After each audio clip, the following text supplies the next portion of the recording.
మేడ్చల్ జిల్లా కలెక్టరేట్లో ప్రజాప్రతినిధులు అధికారులతో సమీక్ష నిర్వహించారు మంత్రి శ్రీధర్ బాబు.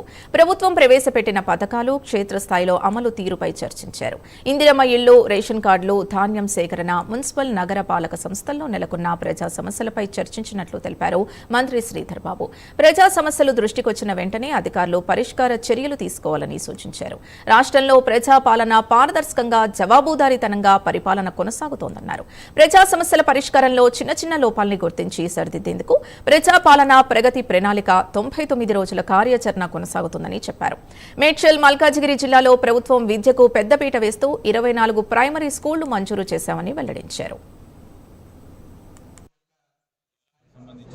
మరి ప్రభుత్వం చేపట్టిన ప్రధానమైన ఫ్లాగ్షిప్ ప్రోగ్రామ్స్ ఇందిరమ్మ ఇల్లు, అదేవిధంగా రేషన్ కార్డు, ప్రభుత్వం అందిస్తా ఉన్న సన్న రకం బియ్యం, దానికి తోడు ఈరోజు ధాన్య సేకరణ విషయానికి సంబంధించి పురపాలక సంఘాలకు సంబంధించిన మున్సిపల్ ఏరియాలో, అదేవిధంగా గ్రేటర్ హైదరాబాద్కు సంబంధించి ఇంతపూర్వకం ఉన్న ప్రాంతాల్లో ఆ ప్రాంత ప్రజలకు సంబంధించిన సమస్యలు మరి గౌరవ సభ్యులు కూడా ఈరోజు మా అందరి దృష్టికి తీసుకురావడం జరిగింది.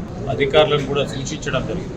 సభ్యులు లేవనెత్తిన అంశాలను వెనువెంటనే మరి పరిష్కారం చేసే విధంగా అడుగులు వేయాలని, దాని తదుపరి యాక్షన్ టేకన్ రిపోర్ట్లో ఏ విధమైన చర్యలు చేపట్టడం జరిగిందో చూపెట్టాలని, ఇది కేవలం ఆ ప్రభుత్వ పనితీరుకు సంబంధించి జవాబుదారితనంతో ప్రభుత్వం ముందుండాలని, ప్రజాపాలన అనే వ్యవస్థ ఈ విధంగా ఉంటుందని తెలియజేయడానికి ప్రభుత్వ అధికారులు కూడా పూర్తి స్థాయిలో సహకరించే కార్యక్రమం చేయాలని వారందరినీ కూడా మేము తెలియజేయడం జరిగింది. ఇదే విధంగా ఈరోజు 99 రోజుల పాటు ప్రజాపాలన కార్యక్రమం భాగంగా చిన్న చిన్న ఏదైతే గ్యాప్స్ ఉంటాయో దాన్ని పూర్తి స్థాయిలో గుర్తించి వెనువెంటనే పరిష్కారం